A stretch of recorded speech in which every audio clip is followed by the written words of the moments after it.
cyadukoranije no munsi cyatuzinduye ni gikorwa cyo kwinjira permanence nationale ku mugaragaro.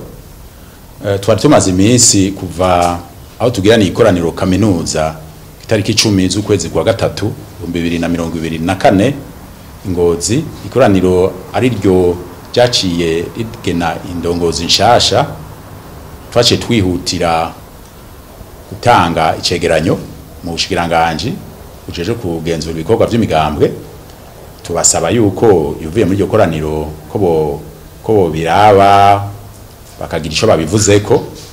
Hanyuma haciye iminsi sinovuga iminsi itari mike twaciye tubona ugwete gwakira ivyavuye muri iryo koraniro kaminuza vyemeza n'inzego nshasha zagenywe muri iryo koraniro kaminuza. Murabizi iyo haba inzego nshasha haca haba no kubisikanya. Twaciye twihutira rero kwandikira uwahoze aturongoye tumusaba yuko yoza tukabisikanya mu mabanga y'uburongozi bw'umugambwe. Twaramwandikiye hanyuma ntiyatwishura ntiyanatuvugisha. Hanyuma tubona umengo ntitwabishimye. Hanyuma duca twitura intwaro y'igihugu. Mwashaka twaciye twitura nyakubahwa arongoye igisagara ca Bujumbura tumusaba yuko bodufasha kugira ngo dushobore kwinjira muri izi nyubakwa, dushobore gutanga ibikorwa vy'umugambwe ku mugaragaro.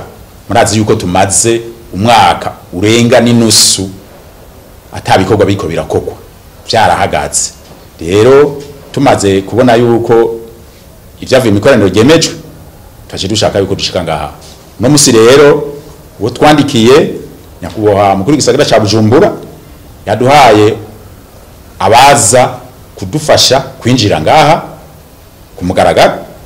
Twaje rero kugira ngo dutanguze icese ibikorwa vyari vyarazingamitswe n'uburongozi bwahahora tubitanguze ku mugaragaro.